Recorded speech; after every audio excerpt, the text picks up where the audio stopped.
Good morning बच्चों, कैसे हैं आप सभी बच्चों। आज हम इस वीडियो में झरोखा जो बुक है उसका आगे का पार्ट करेंगे।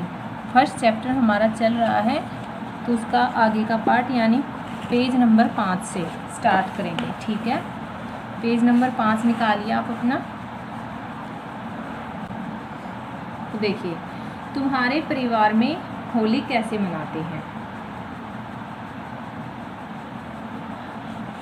हमने पीछे पढ़ा था कि जो समीर है उसके मम्मी पापा और वो कहाँ पे रहते हैं, उसकी बहन, और वो शहर में रहने लग गए।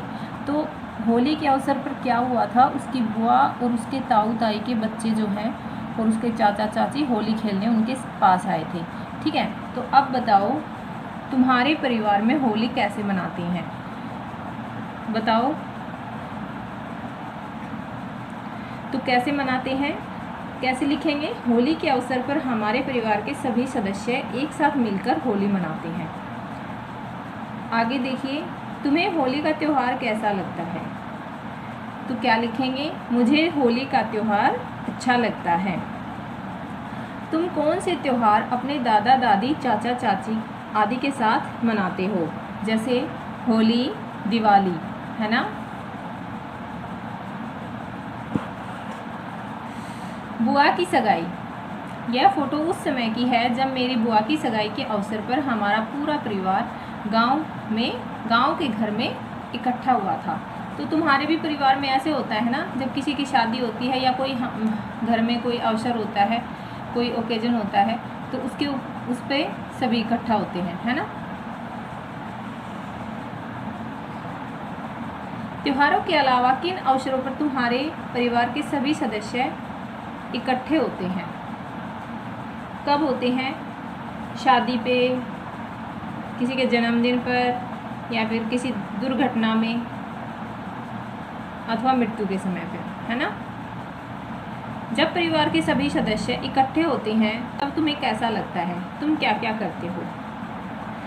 तो कैसा लगता है, अच्छा लगता होगा ना। हाँ, तो हम लिखेंगे, मुझे बहुत अच्छा लगता है, मैं सभी बच्चों के साथ खेलता हूँ और बहुत सारी चीज़ें खाता हूँ। आगे देखिए, ये फ़ोटो देखिए, ये किसकी फ़ोटो है, ये समीर की बुआ की शादी का फ़ोटो है। इस फ़ोटो में मेरी बुआ कितनी सुंदर लग रही है। सगाई से 2 दिन पहले दादाजी ने सभी सदस्यों को अपने पास बुलाकर कहा था, खरीदारी का काम ताऊजी और ताईजी करेंगे, माता पिता जी बाकी काम कर लेंगे, चाचा जी खाने का इंतज़ाम कर लेंगे, संभालेंगे, और दादा दादी। पर दादी ने कहा, अब समय बदल गया है, कपड़ों आदि की खरीदारी बहुएं करेंगी, खाने का इंतजाम और सजावट का काम घर के बेटे संभाल लेंगे। तो आप बताइए, आपके घर में कौन क्या क्या करता है इस तरह के जो अवसर होते हैं। अब यहाँ पे सोच कर लिखना है। समीर के परिवार में दादा और दादी जी ने फैसले लिए, तुम्हारे परिवार में फैसले कौन लेता है।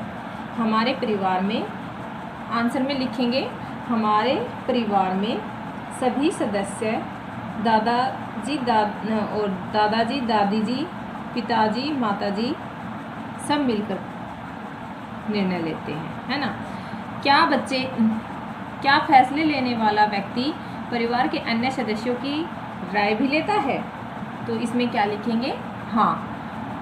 तुम्हारे परिवार में ऐसे अवसरों पर तुम्हें किस तरह का काम सौंपा जाता है। किस तरह का काम सौंपा जाता है, बड़ों की मदद करने का।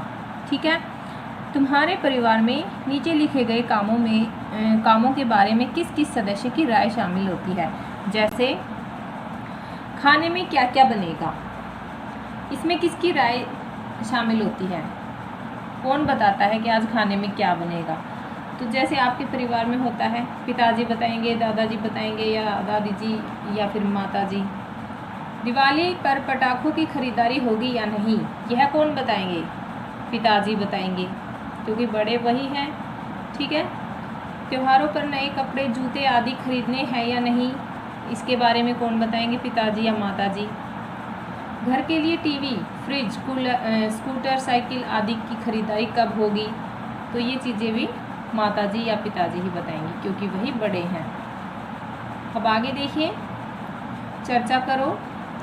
यदि तुम्हें एक दिन के लिए तुम्हारे परिवार का मुखिया बना दिया जाए तो तुम परिवार के लिए क्या फैसले लोगे? भोजन संबंधी फैसले में क्या होगा कि खाने में क्या बनेगा? कपड़े खरीदने में कि कपड़े किस किस अवसर पर खरीदने हैं? फर्नीचर खरीदने में कि कौन सा फर्नीचर खरीदना है? टीवी देखने में कि कौन कौन से कार्यक्रम देखने हैं। ठीक है, चलिए अगला पेज निकालिए। ये देखिए, ये पिक्चर है सहभोज का। ये फोटो किसका है? सहभोज का, यानी एक साथ खाना खाना। ठीक है, एक साथ भोजन करना, इसको बोलते हैं सहभोज। यह उस दिन के सहभोज की फ़ोटो है जब हमारे गांव में लोगों ने पहली बार खड़े होकर खाना खाया था। पहले तो गांव में पंक्तियों में बैठकर खाना खिलाया जाता था। मिट्टी के बर्तन बनाने वाली बत्तो काकी के परिवार को भी खाने पर बुलाया गया था। मिट्टी के बर्तन कौन बनाता है? कुम्हार। और इसमें जो मिट्टी के बर्तन बनाने वाली काकी का क्या नाम था? बत्तो। ठीक है, उनको भी इसमें बुलाया गया था। ठीक है, अब पता करो और लिखो। पता करो और लिखो। अपने दादा दादी माता पिता से पता करो कि उनके समय में शादी में किस तरह से भोजन बनाया जाता था। किस तरह का भोजन, क्या क्या बनता था, यानी कि लड्डू, जलेबी, बर्फ़ी, रोटी, चावल, दाल, सब्जी, इस तरह का खाना बनता था पहले तो। भोजन किस प्रकार परोसा जाता था, इसमें क्या है कि भोजन किस प्रकार परोसा जाता था उस टाइम पे। तो भोजन ज़मीन पर लाइनों में बिठाकर पत्तलों में परोसा जाता था, है ना। पुराने ज़माने में, पुराने टाइम में ऐसे ही होता था।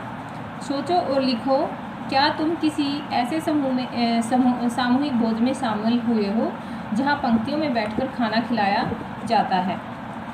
साथी से भी पूछो। तो हाँ, मैं सामूहिक भोज में शामिल हुआ हूँ, क्योंकि आपको याद है ना, जब आपके गांव में जो सरपंच है वो जब भंडारा लगाते हैं गर्मियों में, तो आप खाते थे ना, कैसे लाइनों में बैठकर नीचे बैठ के खाना खाते थे ना। हाँ, तो इसमें क्या लिखोगे? हाँ, मैं सामूहिक भोज में शामिल हुआ हूँ। हमारे गांव के मंदिर में हर महीने भंडारा लगता है जिसमें पंक्तियों में बैठकर खाना खिलाया जाता है। ठीक है बच्चों, आज हम पेज नंबर 8 तक कंप्लीट करेंगे। ठीक है।